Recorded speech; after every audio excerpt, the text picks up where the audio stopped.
Hi, my name is Newell Davis with Wormiculture, and we're here to go over compost teas. Compost teas are basically like a tea that you'd make in your kitchen for yourself, except that instead of making it for yourself, you're making it for your plants. So what you need is water, compost, a lot of water, I should say. I have a 5-gallon bucket here. You need your compost, and then you need an aeration tool to get the microbes to multiply. So that's what we're going to go over here today, and I'm going to show you how to do this or how I'm doing this. Some people might recommend things that are different. I'm not saying they're right or wrong.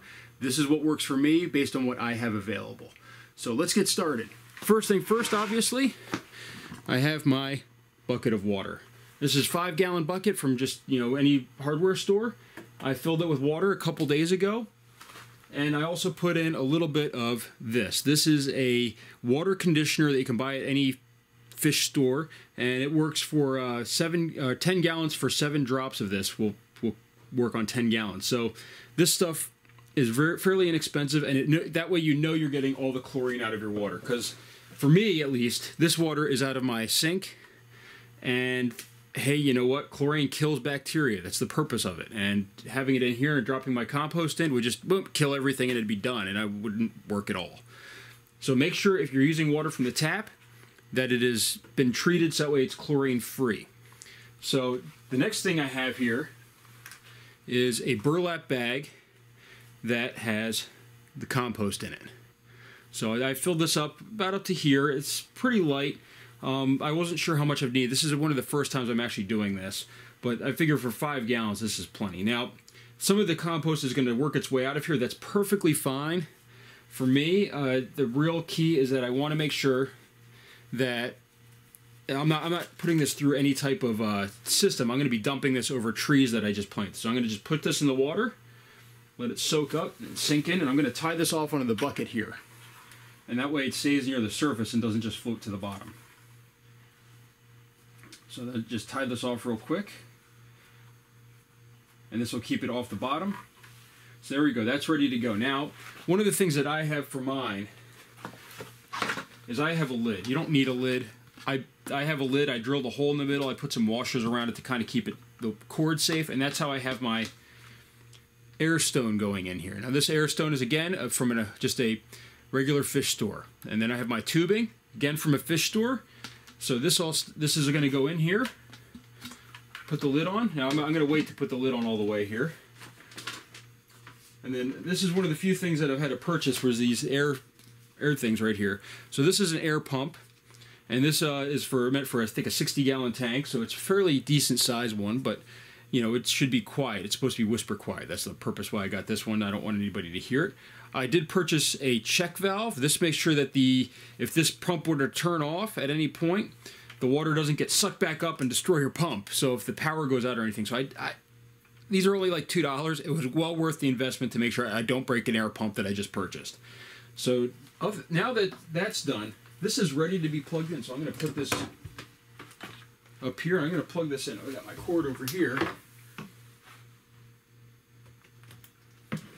Alright, so we've got this going now. And you can see, let's just show you in here. There's air bubbles in there. And hopefully that's going to get this to aerate, and eventually the compost is going to spread. By the time I take this off in like 2 days, it should be a dark brown color. And it should be something that's ready to be dumped on my plants. Now, the other thing that some people will add are molasses, or I think an organic molasses. And the purpose of the molasses is to help the microbes actually activate a little bit more. Actually, I really don't need the lid. This is the first time to do this. I thought it would be a little bit stronger than this, the air bubbles coming out. So, but that is how we make compost tea. Now, I'm hoping to have a follow-up update on how this looks after a couple days, and that will be in the same video. So we'll be back. Alright, so we're back here. It has been a little longer than I expected before I came back. We have, it's been, 3 days. I was expecting to do this for about 24 hours, but time kind of got away from me with the rain outside. So, since I was going to dump this outside. So let's go over what happened here. So I had the hose. I've got the pump behind it. I have this bucket lid. And let's take it up. Okay, there's a lot of bubbles in here, which is actually good. I think the bubbles usually mean that it's working. Now, there was a couple things that I noticed here. One, the air stone was brand new and it probably needed to actually soak. So I noticed there's a lot more bubbles coming out now than when I first started it. So that was probably my mistake on that part. I should have soaked it. 2, this string acted as a siphon and was actually bringing water, and it started to pool on my floor here. I soaked it up a couple times, but it was still there. So now what we're going to do is I'm actually going to use this stuff outside right now, but there's no smell, there's no odor to this, and there shouldn't be when you're doing this. There should be no odor. It should be odorless. If there's an odor, something is wrong, and I would get rid of whatever you're using because it's probably going to actually hurt your plants or possibly be some sort of something that's really bad for you. So, as I said, there's no odor. It smells more natural, organic, like compost would. So now I'm going to shut this off here. And as I said, I've got my little check valve on here, so I don't have to worry about it going backwards on me. So I'm going to pull this out. This is the air stone here. Put that down on the lid. I'm going to untie my compost, which I'm going to be honest with you is probably pretty empty by now, because I have a nice light burlap bag in here instead of a heavy one. Oh, actually this seems pretty full still. I'm surprised. I really thought that this would have emptied out. So we're going to let this just kind of drip here for a second. I thought that this would have actually really, I thought that the stuff would have filtered right out of here and it would have been just sitting there in the bucket. I would have thought all would have come. Actually, I'm going to put this right on here. This is what I used to sort compost, but I'm just going to put this in here since this is soaking wet. I don't really want to drip that all over the place. So there we go. We've got our compost tea here. It is a very dark brown. I'm actually, now you could put this in a sprayer and spray things, and that probably would be the best way to use it. For me, I'm just going to end up dumping this in certain sections of the ground where my dirt is really, it's almost not dirt, it's almost 100% clay.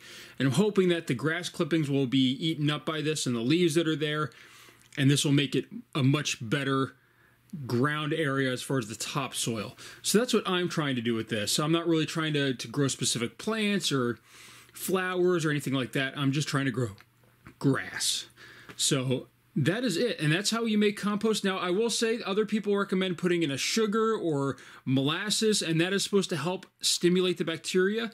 And I would have done that. I didn't have any molasses. I don't use sugar, so for me, those are kind of hard to come by since I don't buy them normally. I didn't really want to buy them just for this, you know, as it's not something that really is. I think you shouldn't buy things to consume them for no reason, really. This is supposed to be something that's more free to me to just kind of put in my yard. So there we go. That's how you make compost tea, and I hope you enjoyed this.